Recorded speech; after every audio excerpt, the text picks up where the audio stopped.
오늘 12월 5일 주일 예배를 드리도록 하겠습니다. 먼저 찬송가 290장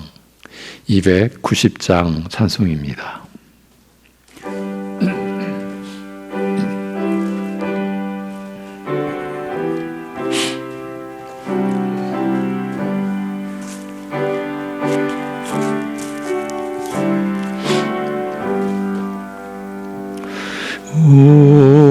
우리는 주님을 늘 배반하나 내 주 예수 여전히 날 부르사 그 참되신 사랑을 베푸시나니 내 형제여 주님을 곧 따르라.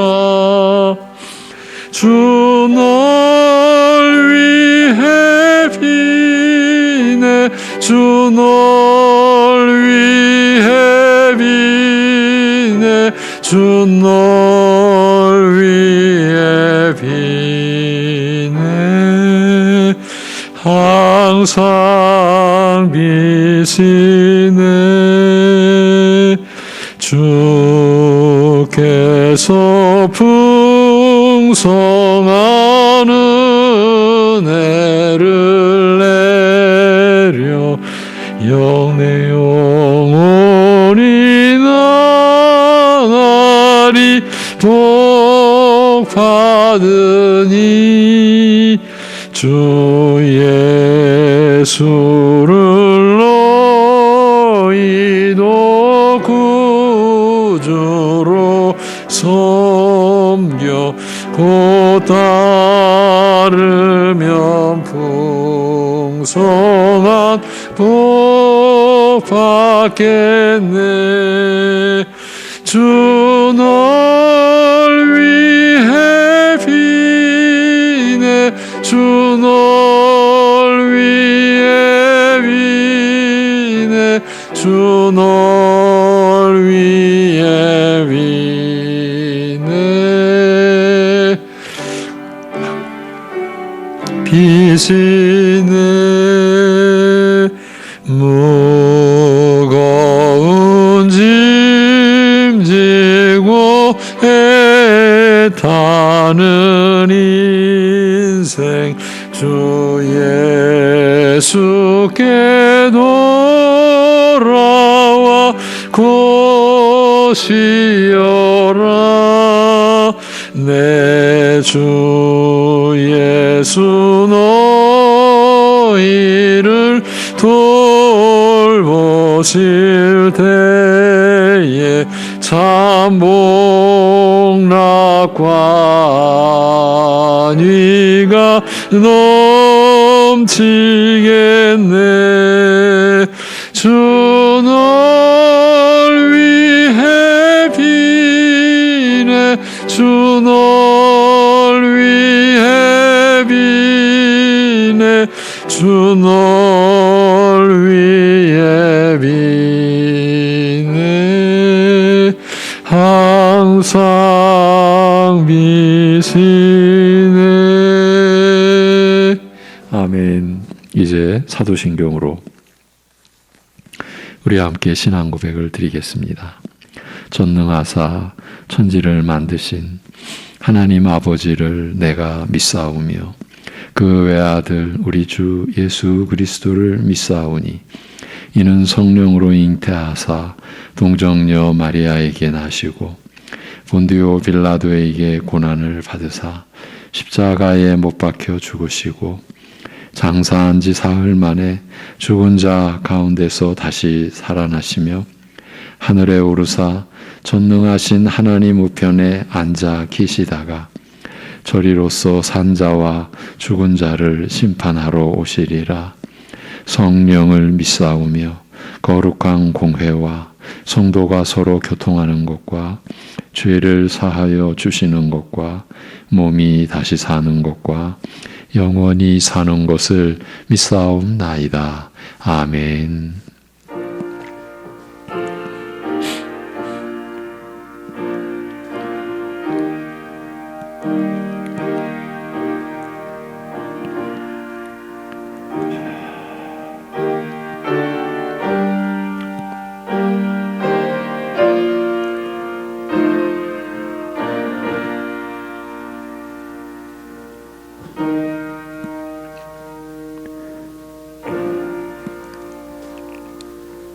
하나님이여, 주의 인자하심이 어찌 그리 보배로우신지요. 사람들이 주의 날개의 그늘 아래에 피하나이다. 진실로 생명의 원천이 주께 있사오니 주의 빛 안에서 우리가 빛을 보리이다. 아멘. 하나님께로부터 받은 생명으로 영생을 살도록 모든 은혜 베풀어 주신 아버지 하나님, 우리의 연약함과 무지함을 오늘도 일깨워 주시고 하나님을 예배하는 모든 심령들이 하나님께로부터 비추이는 생명의 빛을 받고 소생하고 새 힘을 얻고 하나님께서 주시는 은혜 안에서 소망을 붙잡고 하나님을 향한 선한 의지가 일어나는 복된 예배 되게 하여 주시옵소서. 예수님의 이름으로 기도하옵나이다. 아멘. 우리 함께 찬송 68장입니다. 68장.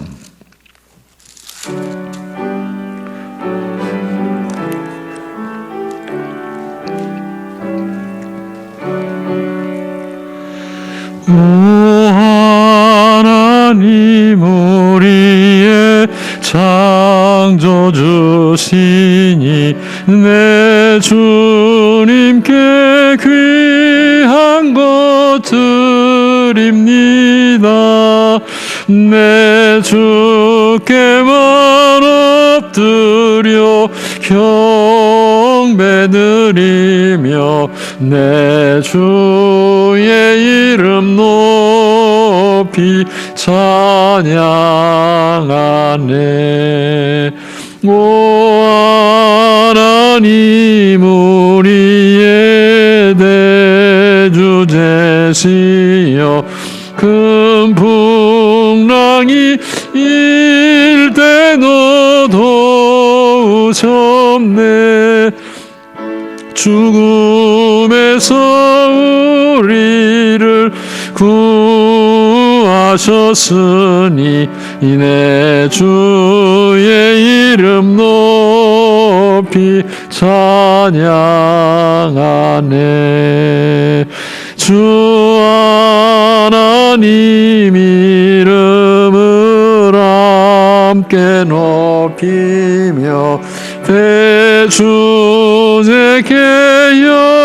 영광을 돌리오리. 그 능력이 우리를 지켜주시니 주 하나님을 높이 찬양하네.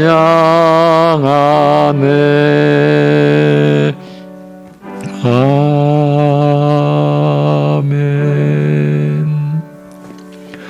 교동문 53번 교동문입니다. 시편 121편입니다. 교동문 53번. 내가 산을 향하여 눈을 들리라. 나의 도움이 어디서 올까? 나의 도움은 천지를 지으신 여호와에게서로다. 여호와께서 너를 실족하지 아니하게 하시며 너를 지키시는 이가 졸지 아니하시리로다. 이스라엘을 지키시는 이는 졸지도 아니하시고 주무시지도 아니하시리로다. 여호와는 너를 지키시는 이시라.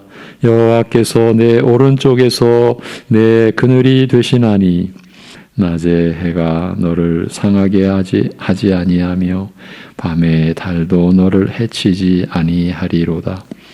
여호와께서 너를 지켜 모든 환난을 면하게 하시며 또 내 영혼을 지키시리로다. 여호와께서 너희의 출입을 지금부터 영원까지 지키시리로다. 아멘.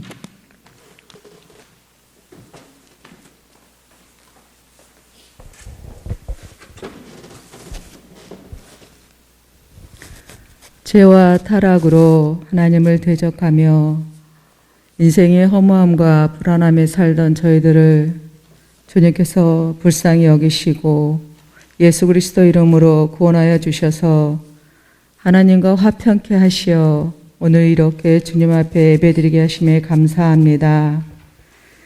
인간의 어떠한 노력과 희생과 봉사에는 구원에 어떤 영향력도 끼칠 수 없음을 저희가 다시금 깨달아 알게 하시고 죄인에게 주셨던 주님의 구원하심을 감사히 여기며 기뻐하는 삶이 되게 인도하여 주시옵소서.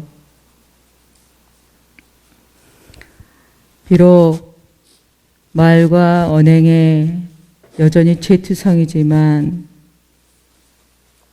예수 그리스도의 구원하시는 은혜에 오늘도 힘입어 삶 속에서 오는 절망감과 고통스러움과 상실감을 가지고 있을 때 주님께서 보내주시는 그 은혜에 그 말씀에 다시금 주님 앞에 나와 말씀 안에서 소망을 붙들고 살아가게 주님 인도하여 주시옵소서. 알 수 없는 내일의 불안한 것보다는 말씀의 은혜를 받고 말씀 속에서 다시금 솟게 되는 은혜가 있기를 간절히 원합니다. 지금도 병상에서 가정에서 투병 중인 환우와 가족들 주님 위로하여 주시고 주님께서 때에 합당하게 부어주시는 그 은혜로 끝까지 잘 감당하여 주님 앞에 다시금 찬양하는 소리가 높이 들릴 수 있도록 주님 은혜를 베풀어 주시옵소서. 코로나가 계속되어 오는 가정에 하나님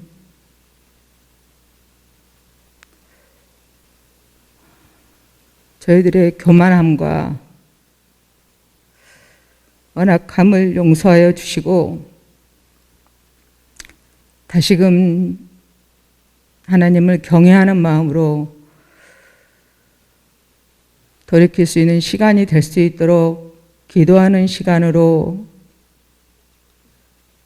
주님께 다시금 마음을 향하는 시간으로 주님 저희들을 붙들어 주시옵소서. 이제 말씀 전하실 저희 목사님 늘 영육 강건하게 붙들어 주시고 말씀 전하실 때 성령님께서 붙들어 주셔서 그 은혜의 말씀이 저희들에게 들릴 때 주님 저희들의 강팍한 마음이 깨어지게 하시고 하나님 앞에 너무도 교만하고 오만하고 무지함에도 불구하고 하나님 마음을 모르고 여전히 세상 것만 보고 있는 저희들의 마음이 진정 주님을 알고 주님 앞에 돌아서서 주님을 사랑하고 주님을 닮아가고 싶고 주님께 감사함으로 기뻐하는 마음으로 매일매일을 살아갈 수 있도록 주님 그러한 은혜가 이 시간 있기를 간절히 원합니다. 감사드리오며 예수 그리스도 이름으로 기도하옵나이다. 아멘.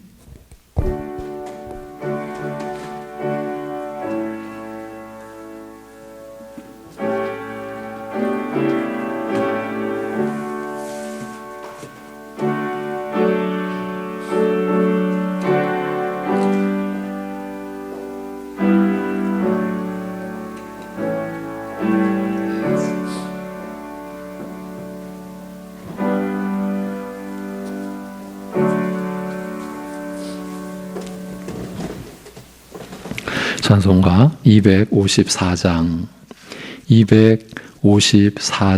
찬송입니다.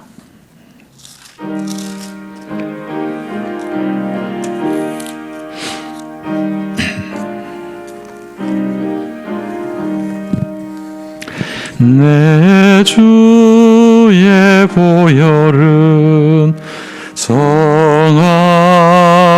정하다. 내 죄를 정케 하신 주 나로라 하신다. 내가 주께로 지금 가오니 십자가의 보혈로 날 씻어 주소서. 약하고 추해도 주께로 나가면 힘 주시고 내 추함을 곧 씻어 주시. 주께로 지금 가오니 십자가의 보혈로 날 씻어 주소서. 나로라 하심은 온전한 믿음과 또 사랑함과 평안함 다 주려 함이라. 내가 주께로 지금 가오니 십자가의 보혈로 날 씻어 주소서. 큰 죄인 목받아 살 길을 얻었네. 한없이 넓고 큰 은혜 베풀어 주소서. 내가 주께로 지금 가오니 십자가의 보혈로 날 씻어 주소서.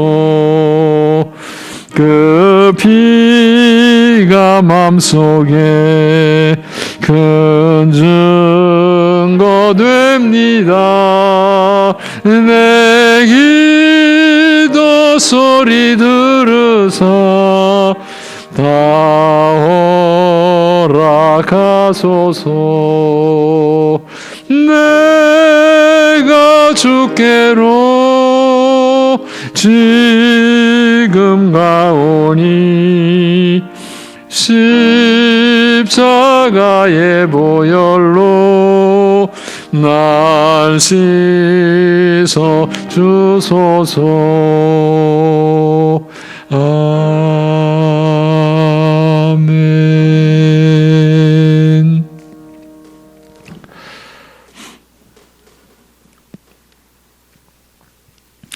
오직 하나님의 형상으로 사람을 지으시고 그 사람과 피조물인 사람과 영원히 사귐과 교제의 관계를 원하시고 그 뜻을 이루신 우리 아버지 하나님, 그 뜻이 이루어진 것으로 믿는 저희들, 오늘도 그 은혜 안에서 하나님을 예배 드릴 수 있도록 어려운 상황 속에서도 하나님을 예배할 수 있도록 우리에게 은혜 베풀어 주신 것을 감사드립니다. 오늘도 하나님 앞에 예배하는 주의 백성들이 그 힘들고 언제 끝날지 모르는 고난의 연장 속에서도 힘을 다하여 11조의 예물과 또 각자 받은 은혜를 따라 감사의 고백을 담고 주님의 나라를 섬기고자 건축과 선교 헌금과 또 성미로 일용할 양식에 감사하여 드리는 이 모든 예물을 기뻐 받아 주옵시고 그 손길을 붙들어 주셔서 참으로 하나님을 향해 나아가는 이 세상에서는 눈을 씻고도 찾아볼 수 없는 기이한 생애를 각자 믿음의 분량에 따라 받은 은혜를 품고서 그 은혜 안에서 살아가는 사랑하는 우리 성도들의 하루하루를 지켜주시고 인도하여 주옵소서.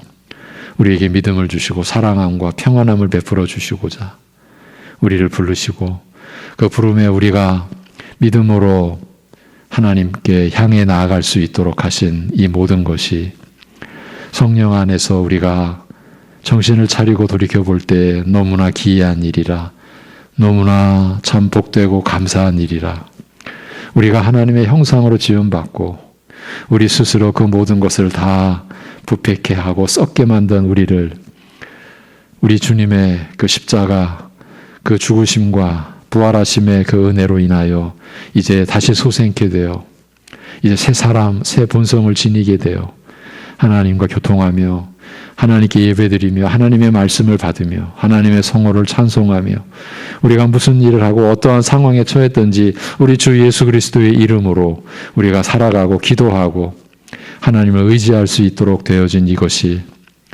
이 세상 그 무엇과도 견줄 수 없는, 아니 이 세상 모든 것을 다 합쳐도 우리가 받은 이 복과 은혜에 미치지 못하는 그러한 우리가 은혜를 누리고 있음을 감사히 여기며 그리하여 자신을 위하여 살지 않고 하나님의 뜻을 받들어 서로를 위하여 서로를 세우고자 서로를 사랑하는 삶에 늘 우리의 목표가 있고 그것을 이룸에 우리에게 기쁨이 있고 그러한 삶을 허락하신 하나님을 향한 늘 감사함과 찬송함이 우리의 심령 속에 메마르지 않도록 우리를 붙들어 주옵소서. 하나님 아버지,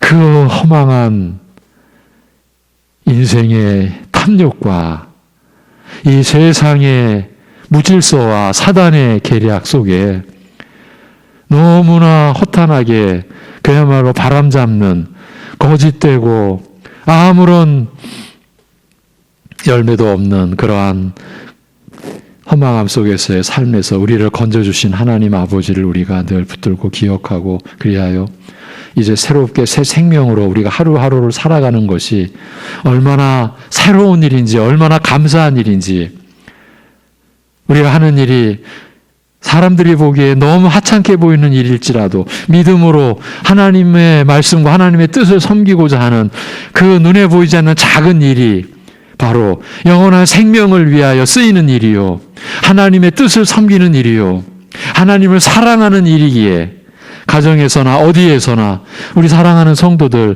그 믿음의 중심으로 살아갈 수 있도록 붙드시고 오늘도 우리에게 그러한 지혜를 말씀으로 주시고 말씀 앞에서 우리가 깨어지게 하시고 우리가 새로워질 수 있게 은혜를 베풀어 주옵소서.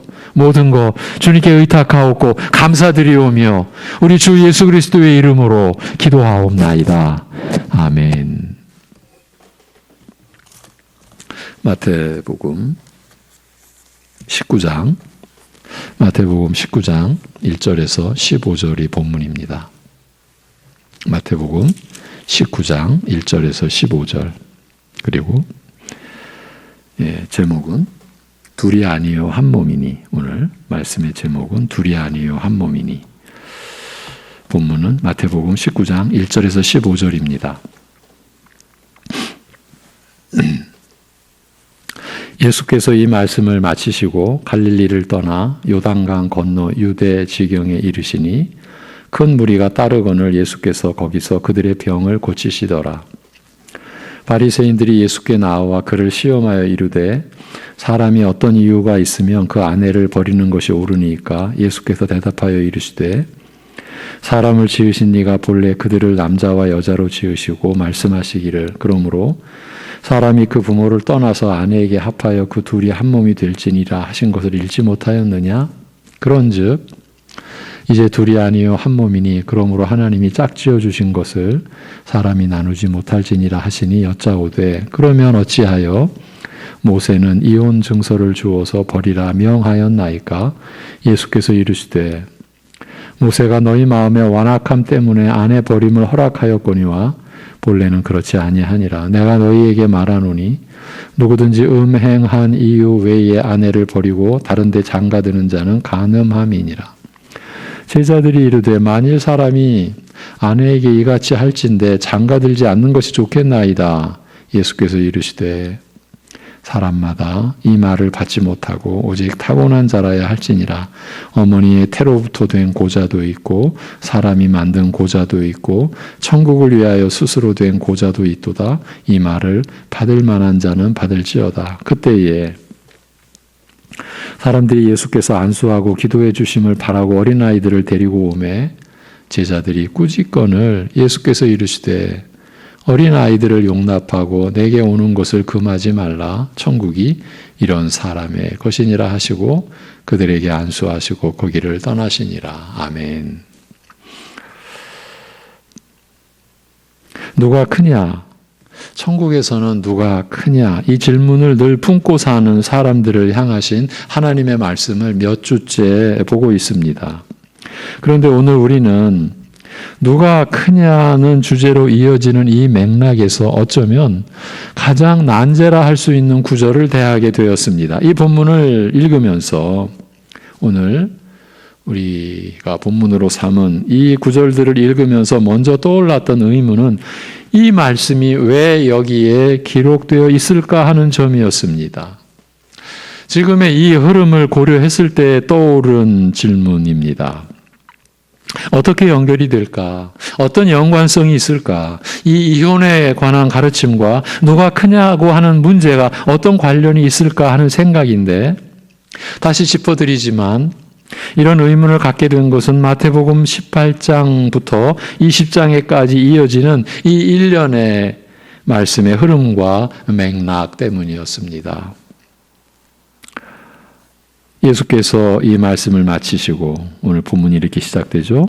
갈릴리를 떠나 요단강 건너 유대 지경에 이르시니 큰 무리가 따르거늘 예수께서 거기서 그들의 병을 고치시더라고 합니다. 이 말씀을 마치시고 곧 용서의 사랑에 관한 말씀을 마치시고 예수님은 갈릴리를 떠나 요단강 건너 유대 지경에 이르렀습니다. 그때 큰 무리가 따르게 되었고 예수님은 그곳에서 따르는 무리들의 병을 고치셨습니다. 갈릴리를 떠나 유대 땅으로 들어오시는 이 행적은 이 땅에 사람으로 오신 예수님께서 이루셔야 할 일을 위한 마지막 행로였습니다. 지금 우리가 이 예수님의 행적을 보고 있는데 이 땅에 오신 일을 이제 마무리하시기 위한 마지막 행로를 우리가 보고 있는 그런 내용입니다. 이런 중차대한 시점에서 무리들의 병을 고치신 예수님께서는 사람이 지니고 있는 실질적인 병, 곧 영적인 병을 드러내 주시고 계시는 것입니다. 그것은 누가 크냐는 문제와 직결되어 있는 마음의 병이라는 것을 암시하고 있습니다. 또 하나 갈릴리에서 유대 지경으로 넘어오시는 그 행로는 이 누가 크냐는 이 쟁론이 이스라엘 지경의 변두리에서만의 일이 아니라 이스라엘 그 중심에서도 한결같은 문제라는 것을 암시하는 것 같기도 합니다. 여하튼 이것이야말로 치유받지 않으면 안 될 영적 질병이라는 것을 드러내신 것은 분명한 듯 보입니다.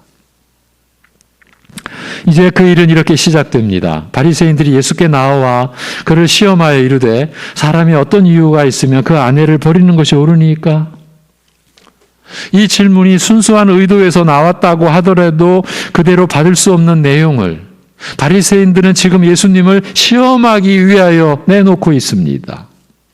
예수님을 궁지에 몰아넣기 위해 꺼내 들은 내용이니 자신들의 입장에서는 그만큼 확신을 가지고 있는 것이라고 보아야 하지 않겠습니까? 그 내용이 바로 사람이 어떤 이유가 있으면 그 아내를 버리는 것이 옳은가라는 것이었습니다. 이 문제에 관해서만큼은 자신 있다는 그런 입장을 저들은 내비치고 있습니다. 지금 우리가 다루고 있는 주제를 다시 상기시켜 드립니다. 누가 크냐에 관한 것이에요. 그것도 천국에서는 누가 크냐는 겁니다. 이 문제가 어디로까지 비화된 겁니까? 가정에까지 그 불똥이 튄 형국입니다. 그러나 정확하게 말하면 누가 크냐는 문제가 세상과 인간관계의 기본이라 할 수 있는 남편과 아내의 관계에서 비롯된 것을 암시한다라고 보는 게 맞지 않을까요? 그러니까 가정에까지 불똥이 튄 게 아니라 그 불똥의 근원지가 바로 남편과 아내의 관계라는 것을 드러낸 것이 아니냐는 겁니다. 남편과 아내의 관계가 이 세상 모든 관계의 토대를 이룬다는 관점에서 보면 지금 우리가 보는 시각이 맞지 않을까 싶습니다. 불똥이 튄 게 아니라는 거죠. 근원지. 그 악의 불똥의 근원지를 지금 드러내주고 계시는 것 아니냐는 거죠. 그러면 이제 바리새인들의 질문에 담겨 있는 저들의 의도를 살펴야 하겠습니다. 뜯어보듯이 말입니다. 먼저 아내를 버린다는 생각을 저들은 갖고 있었다고 보여집니다. 물론 단서를 달았습니다. 어떤 이유가 있으면, 즉 타당한 이유가 있으면 아내를 버릴 수 있지 않느냐. 그건 당연한 것 아니냐고 말입니다. 여기서 우리가 정리해야 할 점, 그 점이 지금 드러났습니다. 누가 큰 자입니까? 그러니까 가정에서 큰 자가 누구냐는 겁니다. 아내를 버릴 수 있는 사람, 곧 남편, 남자입니다. 한 가정에서 남편이 큰 자인 겁니다. 이것이 바리새인들의 주관이었습니다. 그렇다면 이로써 드러난 결정적인 문제가 무엇이겠습니까?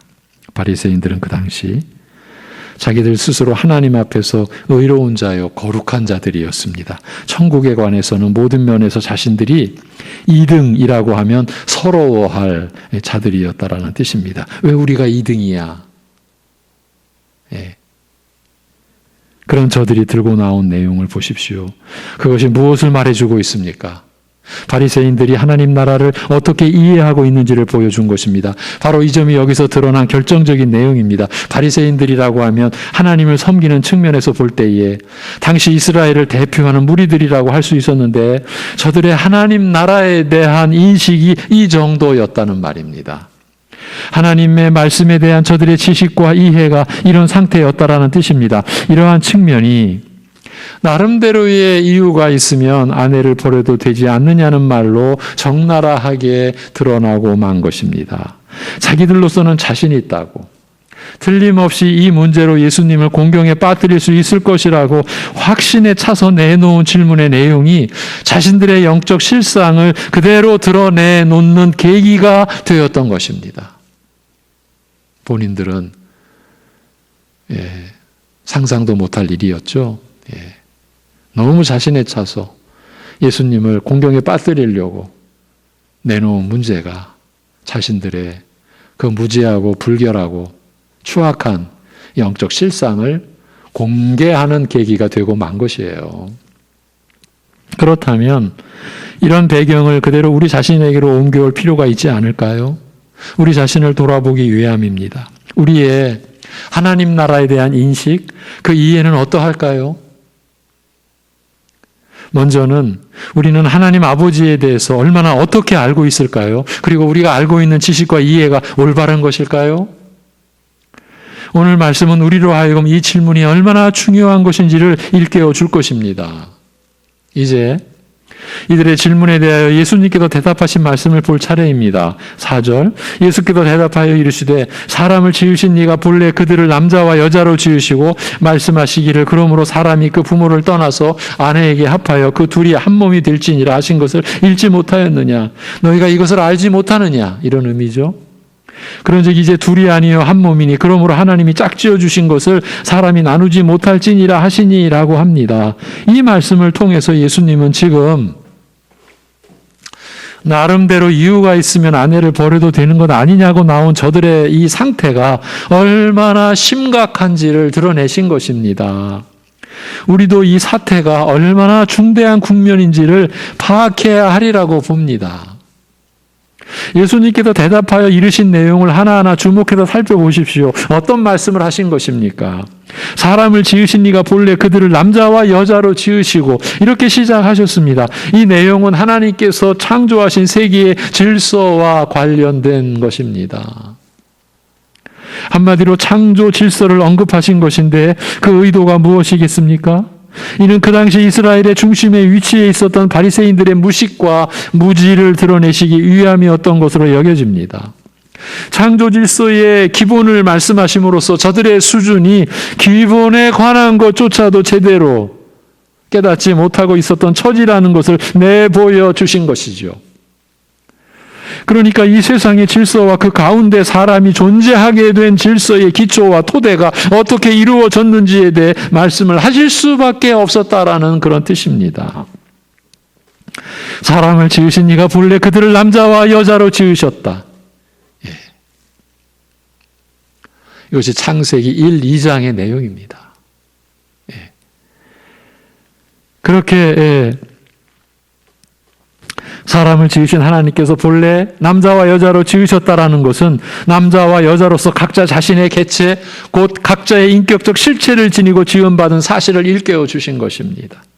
그러니까 인간 존재와 그 관계의 기초를 이루는 남자와 여자로 지음받은 사실에서부터 바리새인들은 혼란을 겪고 있는 상태였고, 그래서 그런 질문이 나올 수밖에 없었다라는 점을 밝히신 것입니다. 달리 말하면 그런 질문이 나올 수밖에 없었던 근본 이유를 이런 말씀을 통해서 들춰내 주신 것입니다.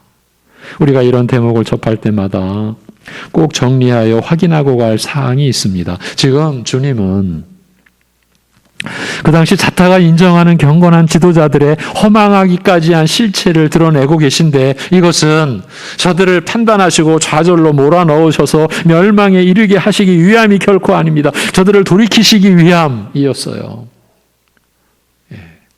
인자하시고 신실하신 하나님의 성품이 그대로 나타나는 장면입니다. 저들이 자신의 죄악됨을 깨달아 회개함으로써 하나님 앞에서 하나님과 더불어 교제하며 그 기쁨 안에서 살도록 하시기 위함인 것입니다. 이 점을 우리가 간과해서도 안 되고 오해해서도 안 될 것입니다.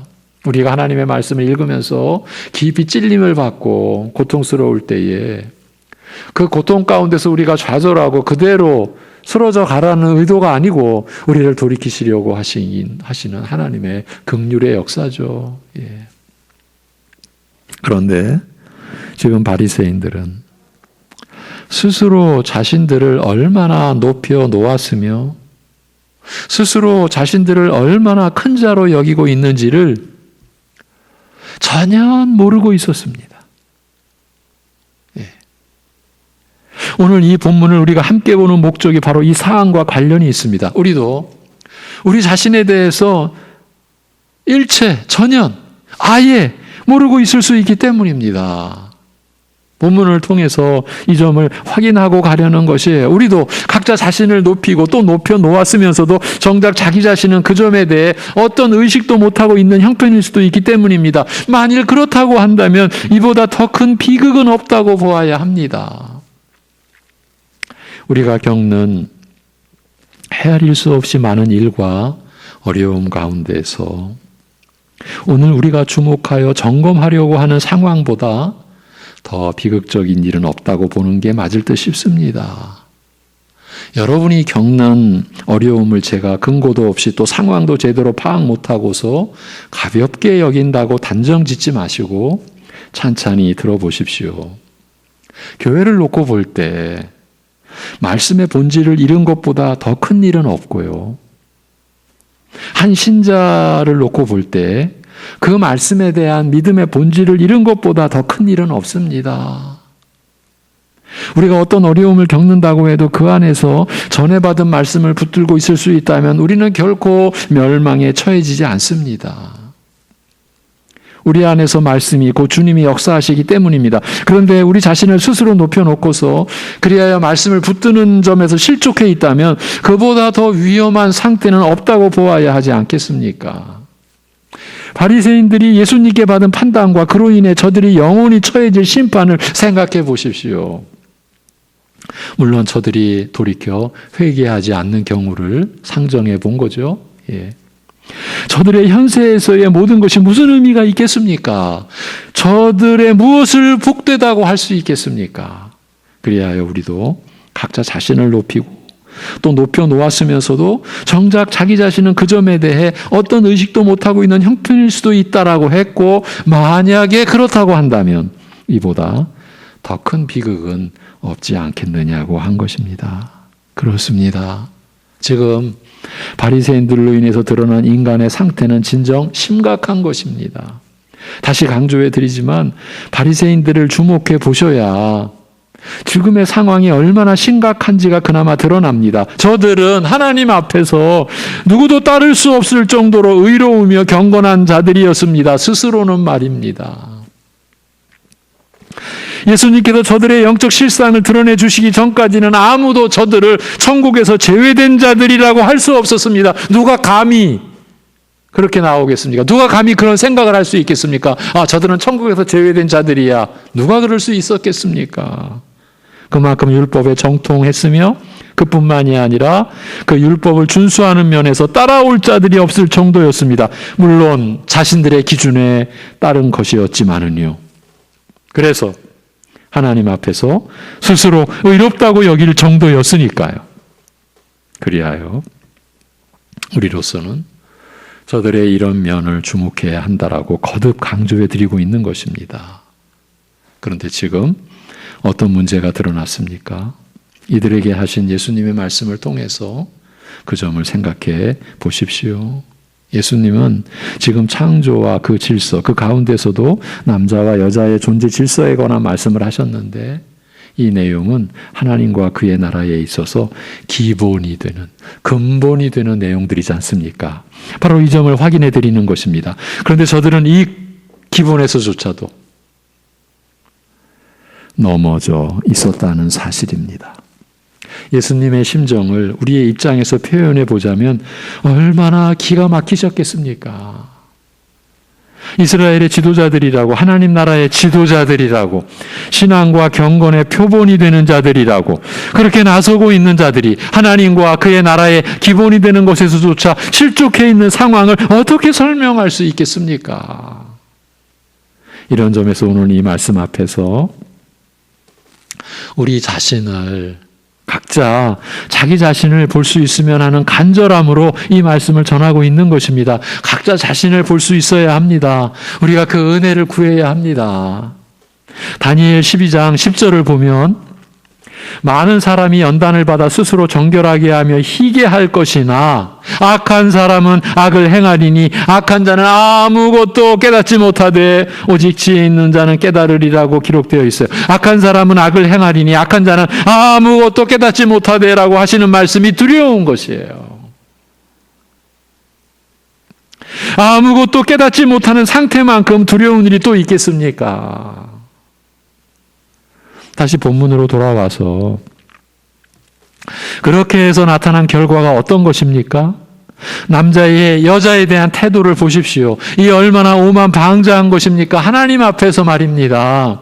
이거야말로 완전한 자기 중심의 본이 되는 것 아닙니까? 남자는 지금 그야말로 큰 자인 것입니다. 아무 거리낌 없이 큰 자로 행세하고 있지 않습니까? 남편과 아내로 구성되는 가정, 이 세상 질서의 토대가 되는 가정 안에서 이와 같이 무질서한 상태가 될 때 이 세상이 어찌 되겠습니까?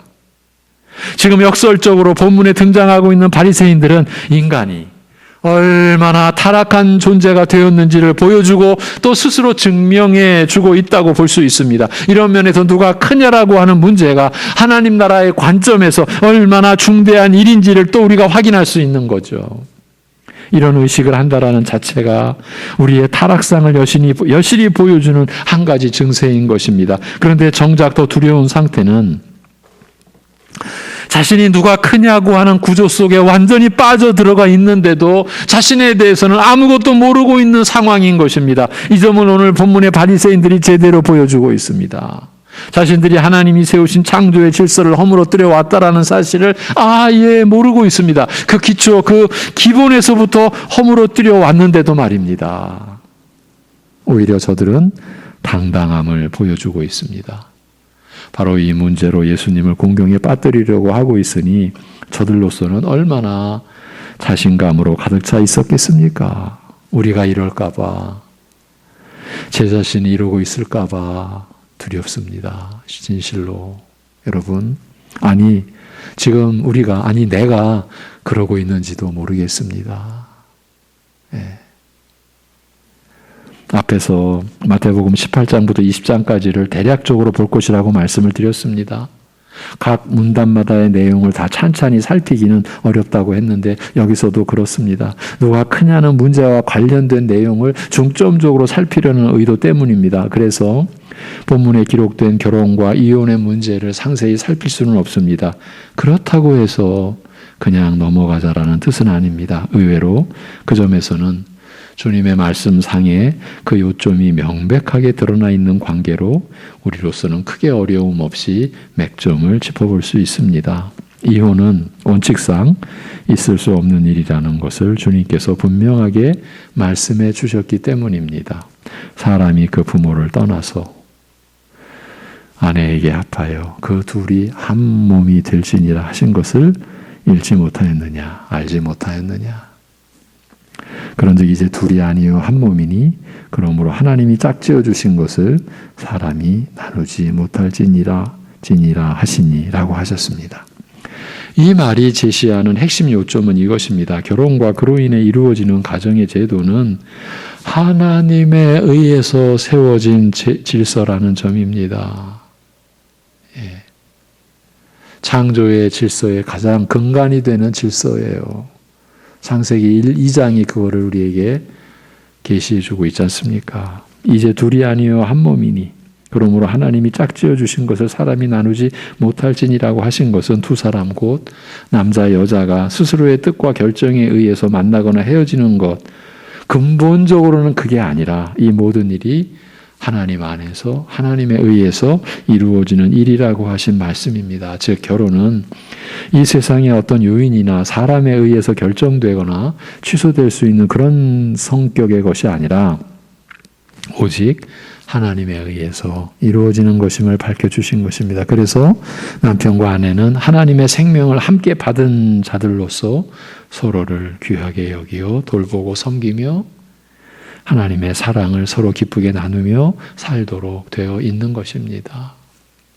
이것이 율법을 통해 계시된 결혼과 가정에 관한 율례였음에도 너무나 아이러니하게도 율법을 사랑한다고 하는 바리새인들에 의해서 그 기본조차 이 창조의 기본 질서이기도 하고 세상 모든 질서의 근본이 되는 가정의 질서가 깨져 있었던 것입니다.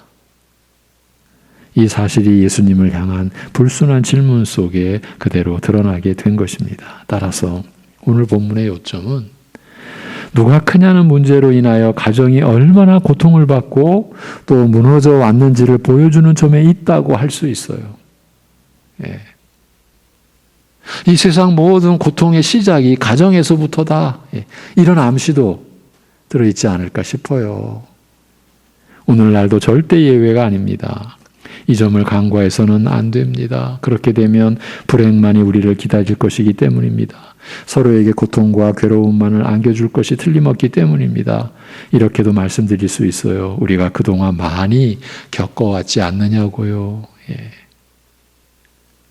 둘이 한 몸이라고 했는데 유대인들은 이 진리를 거부해 온 것입니다. 오히려 예수님의 책망설인 준엄한 말씀 앞에서 이렇게 반문하며 나옵니다. 어쩌면 이 시점에서 저들은 속으로 쾌재를 불렀을지 모릅니다. 이제 걸려들었다. 너 예수 이제 너 걸려들었어. 어쩌면 이런 심정으로 말입니다. 이렇게 나옵니다. 그러면 어찌하여 모세는 이혼 증서를 주어서 버리라 명하였나이까. 예. 이것이 저들이 준비해 놓았던 함정과 같은 것이었죠. 저들은 비밀 무기를 감추고 있었던 거죠. 모세를 들이댄 거예요. 모세가 명한 것이 있지 않느냐? 너 예수는 모세보다 큰 자냐? 어찌 모세의 율례를 알지 못하느냐? 이런 식으로 예수님을 올가맬 수 있으리라고 확신했던 저들은 기회가 왔다고 여겼을 때 지체 없이 자신들이 대령시켜 놓았던 올가미를 들이댄 거예요. 저들의 이어진 질문 안에도 기막힌 내용이 있는 거죠. 한마디로 아내가 싫어지면 이혼 증서를 주어서 버릴 수 있다는 거죠. 그것도 모세가 명한 대로 말입니다. 얼마나 명분이 좋습니까? 모세가 명한 대로 하는 것이니 말입니다. 이미 짐작하셨을 겁니다. 모세가 그런 의도로 이혼을 할 수 있다라고 했겠습니까? 그럴 리는 없습니다. 이에 대하여 예수님께서 하신 말씀입니다. 모세가 너희 마음의 완악함 때문에 아내 버림을 허락하였거니와 본래는 그렇지 아니하니라. 내가 너희에게 말하노니 누구든지 음행한 영고 외에 아내를 버리고 다른 데 장가드는 자는 간음함이니라. 이렇게 말씀하셨어요. 모세의 시대에 이스라엘 백성들이 얼마나 타락했었는지를 짐작해 주는 말씀입니다. 저들의 마음의 완악함 때문에 아내 버림을 허락했다는 겁니다. 그리고 이혼 증서의 제도를 세웠고요. 무슨 뜻입니까? 얼마나 문란한 상태였으면. 그러니까 아주 작은 일로도 아내가 싫어지면 그대로 버리는 일이 얼마나 많았으면 모세가 이혼 증서의 제도를 세웠겠느냐는 겁니다. 여러분, 지금 이스라엘과 그 백성들이 어떤 시대에 무슨 지금 상황 속에서 지금 살고 있었을 때였습니까? 출애굽입니다. 우리가 받은 구원과 우리가 받은 구원 이후의 삶을 예표하는 역사상 최대의 사건. 길이 없었어요. 살 길이, 구원받을 길이. 근데 그 길이 바다를 통해 열렸어요. 하나님이 바다를 여셨어요. 여러분, 동해, 서해, 남해 어딘가 바다를 보시면서 야, 여기에 길이 있다라고 우리가 생각할 수 있습니까? 근데 그런 경험을 한 족속이에요. 애굽 땅에 내린 10가지 재앙 속에서 살아남았고, 당시 최강대국 애굽의 모든 병졸들이 몰수하는 가운데 자신들이 구원받은 바다에서 난 그 구원의 길, 그거를 경험했고 반석이 터져서 생수가 나서 그 수많은 백성들과 가축들이 생수를 마시며 날마다 만나가 내려지고 메추라기가 쏟아지는 그런 환경 속에서 불기둥, 구름 기둥이 저들을 안위하고 지키는 그런 가운데서 이렇게 범죄하고 이렇게 타락하고 이게 인간이에요. 여러분,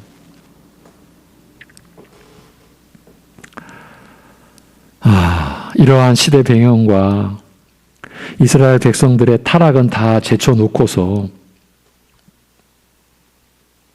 저들이 사용할 수 있는 이혼 증서의 제도만을 들고 나와서 예수님을 공경에 빠뜨리려고 했으니 사실 바리새인들은 스스로 제 무덤을 판 격이 되고 만 것입니다.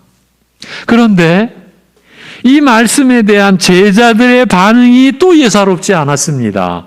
제자들이 이르되 만일 사람이 아내에게 이같이 할진대 장가들지 않는 것이 좋겠나이다. 아니, 가만히 있었어야죠. 근데 또 이러고 들고 나왔네. 이로써 제자들의 중심 역시 바리새인들과 거의 같다는 것을, 본질적으로는 다르지 않다라는 점을 제자들 스스로 드러내었습니다. 지금 예수님이 말씀하시는 그런 질서, 곧 하나님께서 세우신 가정의 제도는 자신들도 지킬 수 없다라는 뜻을 우회적으로 표시한 것이 틀림없다고 보아야 합니다. 물론 여기서 그치지 않고 자신들의 입장에서 예수님께 내비친 속내도 있었을 것입니다. 그러니까 그런 결혼과 가정에 얽매여서 하나님 나라를 섬기는 일에 지장이 있다면 장가들지 않는 것이 좋지 않겠습니까? 하는 식으로 말입니다. 그런데 이에 대해서 예수님은 어쩌면 아무도 예상할 수 없었던 답변을 제자들에게 들려주셨습니다. 예수께서 이르시되 사람마다 이 말을 받지 못하고 오직 타고난 자라야 할지니라.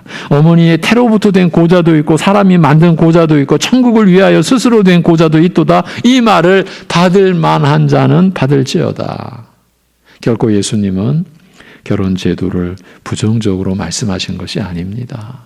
고린도전서 7장에서 바울도 결혼에 대해서 마치 부정적으로 진술한 것처럼 보이나 앞뒤 맥락과 그 당시 고린도 지역의 특성을 고려해 볼 때에는 그렇지 않다라는 것을 알 수 있습니다.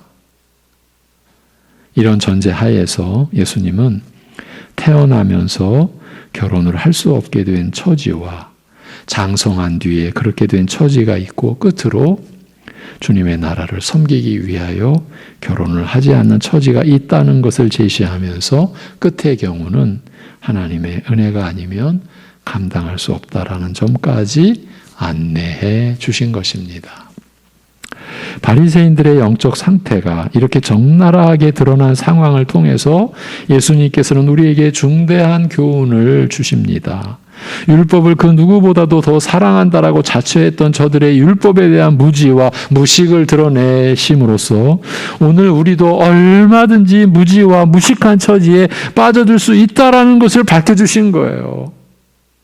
그 위험성을 강조해 주신 거예요. 우리는 충분히 안다고 그 말씀을 사랑한다라고 하면서 실제로는 전혀 그 말씀의 뜻을 알지 못한 채로 있을 수 있다라는 거예요.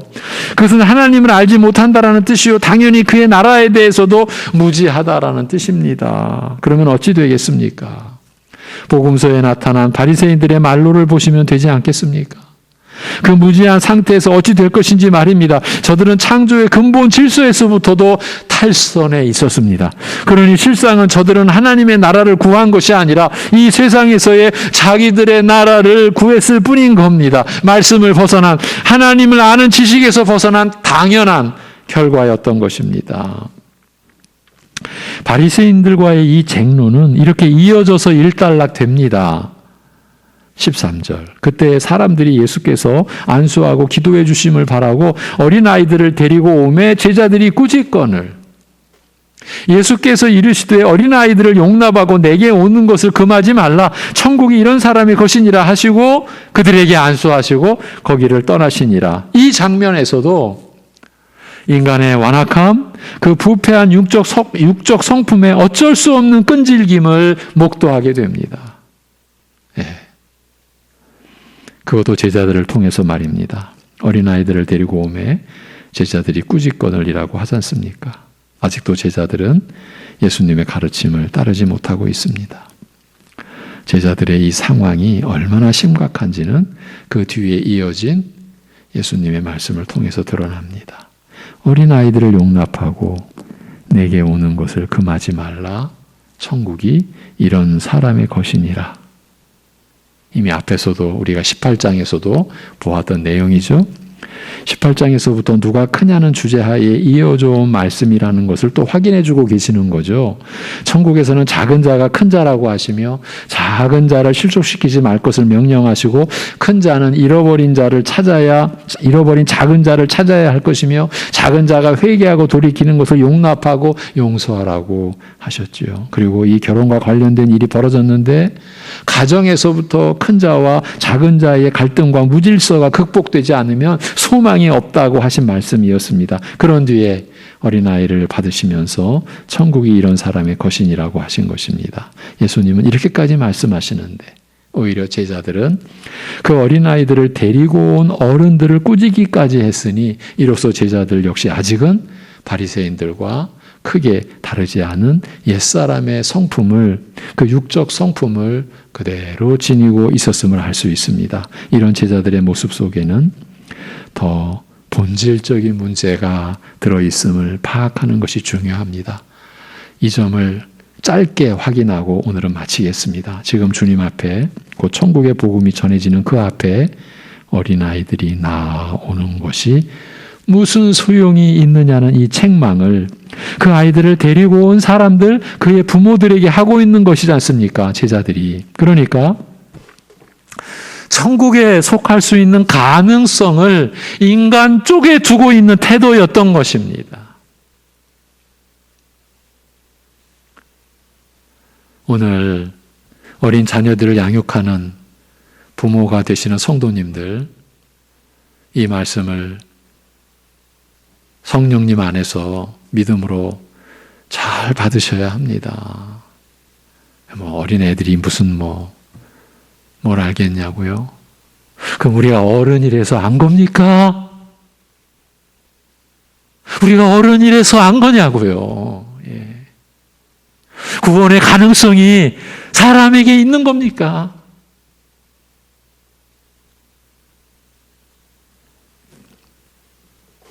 천국에 속할 수 있는 가능성을 인간 쪽에 두고 있는 태도를 제자들이 보여준 거예요. 그래서 어린아이들은 안 된다고, 어린아이들이 뭘 할 수 있겠냐고 이렇게 나온 것이죠. 그렇습니까?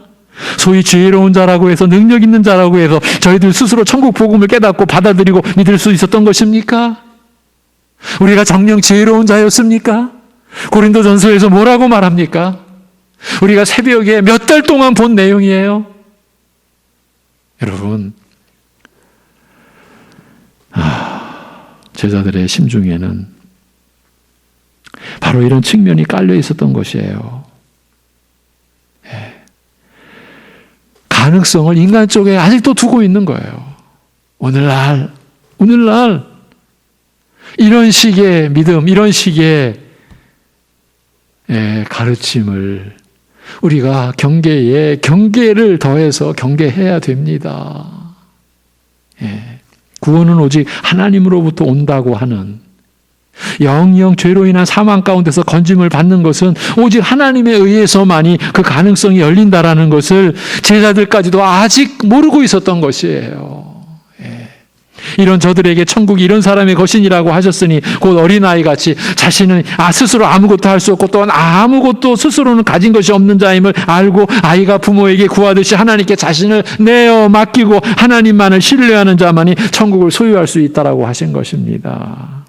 한마디로 인간에게는 가능성이 없다라고 하신 말씀입니다. 이로써 마태복음 18장에서부터 이어져온 천국에서 누가 크냐라고 한 제자들의 질문에 대한 답변의 말씀은 더욱 세밀해지고 더욱 깊어져 온 것을 알 수 있습니다. 오늘 본문에서는 남편과 아내의 관계, 그 창조 질서의 근본이 되며 그 창조의 사역으로 이루어진 세상 질서의 근본이 되는 부부 관계에서까지 누가 크냐는 문제가 침투하여 고통과 불행을 안고 살 수밖에 없었던 우리의 실정을 파헤쳐 주신 것입니다. 아니, 가정이 바로 그 문제의 근원지라. 그러니 이 세상이 고통과 불행으로 가득 찰 수밖에 없지 않았겠느냐. 이런 의미까지도 우리가 받을 수 있지 않겠습니까? 그러나 그 고통 속에서 우리를 건져주시기 위함이었어요. 그래서 지금 예수님께서 그 말도 안 되는 바리새인들의 질문에 일일이 답변하시고 제자들을 일깨워주고 계신 것이다. 그 고통 속에서 건져주시기 위해서요. 이제 둘이 아니요 한 몸이라고 하신 그 하나님의 뜻 안에 풍성이 담겨있는 그 아름다움과 복됨과 거룩함을 이렇게 드러내어 주셔서 우리로 하여금 그 은혜를 누리며 살게 하시려는 것입니다. 이런 은혜가 우리 각 성도의 가정에 임하기를, 또한 그 은혜를 풍성히 누리는 복된 가정들이 되시기를 기원드립니다. 기도하겠습니다. 하나님 아버지,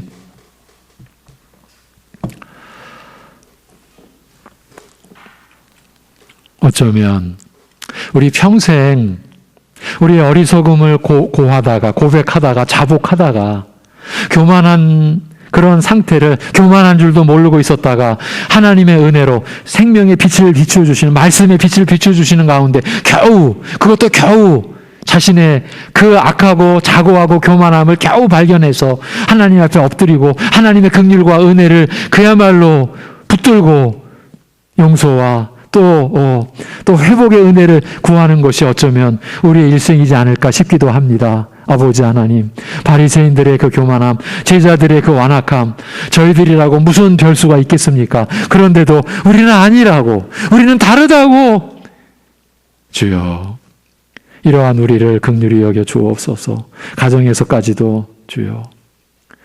같은 부부끼리도, 형제끼리도, 아니면 부모와 자식 관계에서도, 우리는 이러한 갈등과 이러한 아픔의 그 근원이 되는 문제를, 죄악을 우리가 품고 있으니, 가정에서부터 악의 향기가 드러나고, 이 세상이 그 악의 향기로 진동하고 있는 것을 우리는 이 세상이 발전하고 있다고, 이 세상이 달라지고 있다고, 우리 자신이 변하지 않으면서 우리는 제도를 변화시킨다고, 무슨 이 세상 체제를 변화시킨다고 그래왔던 우리를 주여 오늘도 말씀을 통해서 일깨워 주시니 그저 감사합니다. 아버지 하나님, 우리 각자가, 우리 사랑하는 성도 각자가 이러한 말씀으로 무너지게 하여 주옵소서.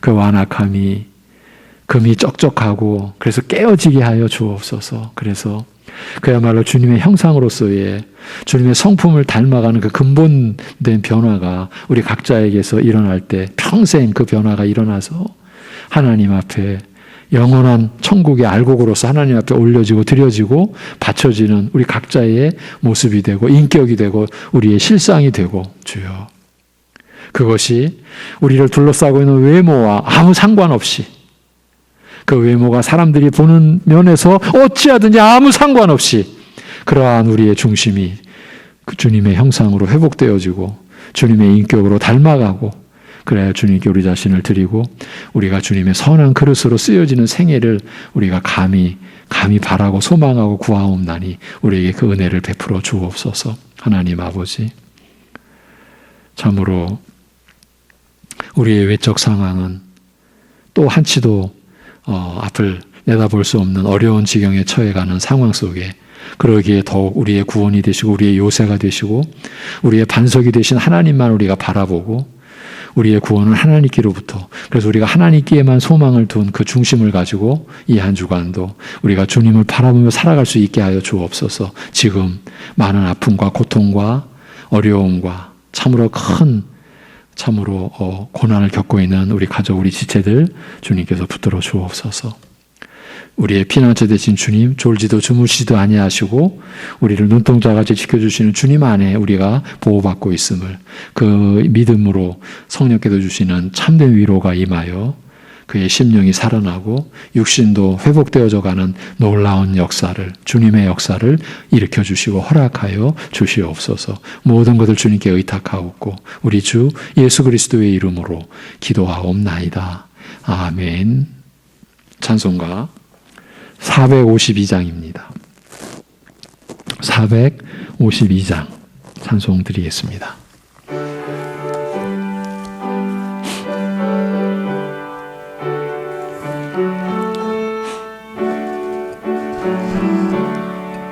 내 모든 소원 기도의 제목 예수님 닮기 원함이라.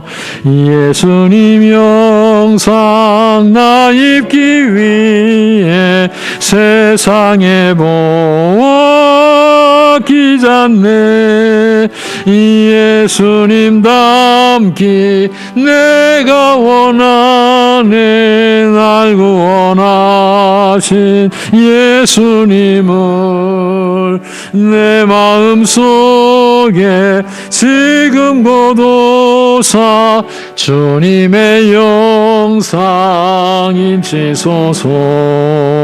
무한한 사랑 풍성한 긍휼 슬픈 자 위로하시는 주. 길 잃은 죄인 부르는 예수 그 영상 담게 하옵소서.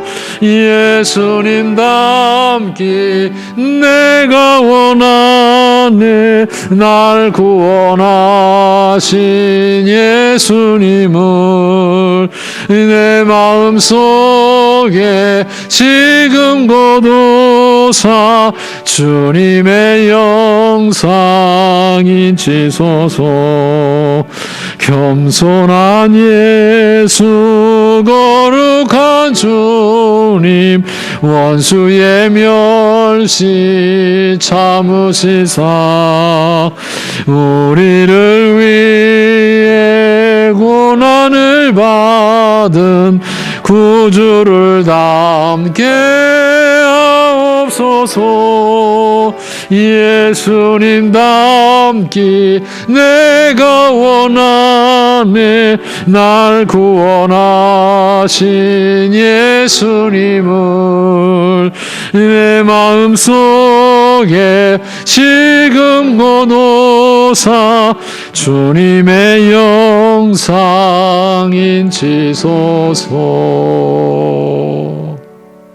아멘.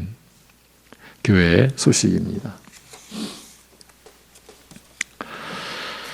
예, 지난 주일 11월 28일 일부 예배를 드리신 분 가운데 우리 한 성도님이 화요일에 검사를 받으시고 이번 주 수요일에 확진 판정을 받으신 분이 계셨습니다.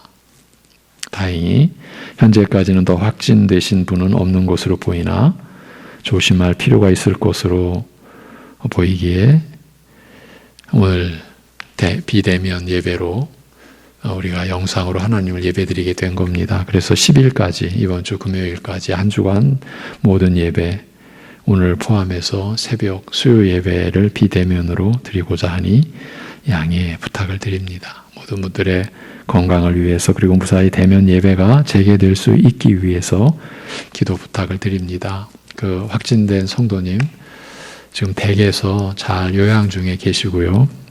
특히 지난주 일부 예배를 함께 드리신 성도님들의 협조에 감사드립니다.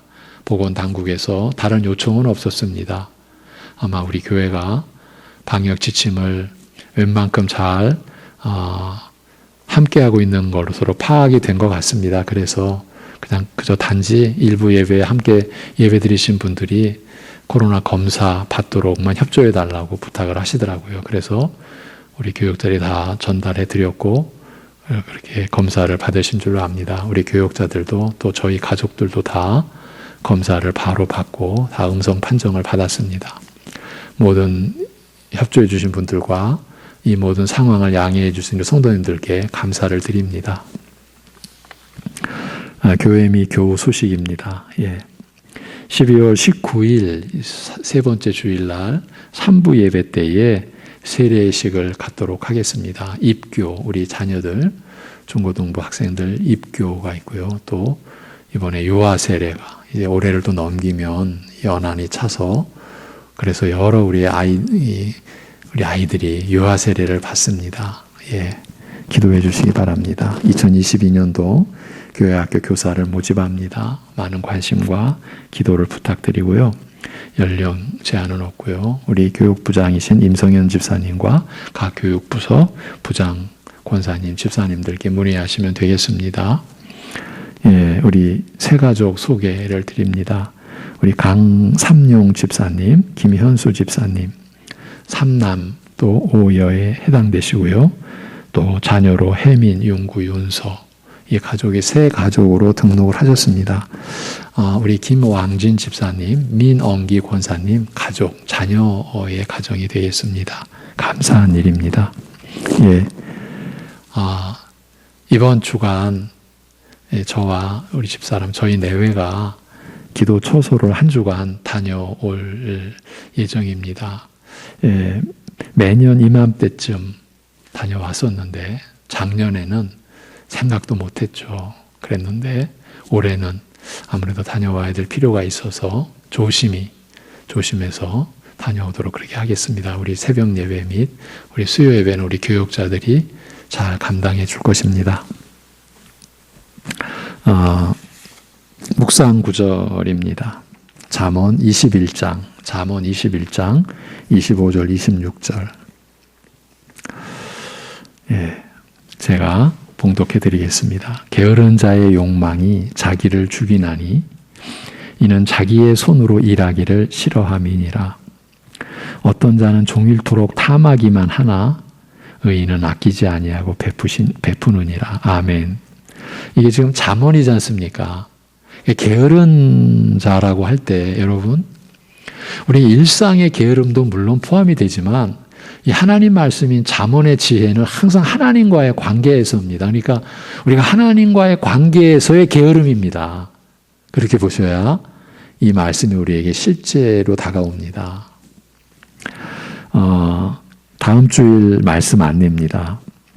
마태복음 19장, 오늘 본문 다음 절이죠. 16절부터 22절. 16절부터 22절입니다. 아직도 무엇이 부족하니까. 누가 크냐라고 하는 이 주제에 있어서 오늘에 이어 이제 핵심적인 내용이 이제 나오는 겁니다. 핵심적인 내용입니다. 갈수록 사실은 좀 어려워지는데 우리가 이 난관을 넘어서야 됩니다. 무엇이 아직도 부족하니까. 이런 제목으로 마태복음 19장 16절에서 22절로 다음 주에 말씀을 여러분과 함께 나누도록 그렇게 하겠습니다. 네. 한 주간 여러모로 주의들 하시고 강건하시고 주님의 그 평안함으로 지내시기를 기원드립니다. 제가 축도함으로 예배를 마치겠습니다.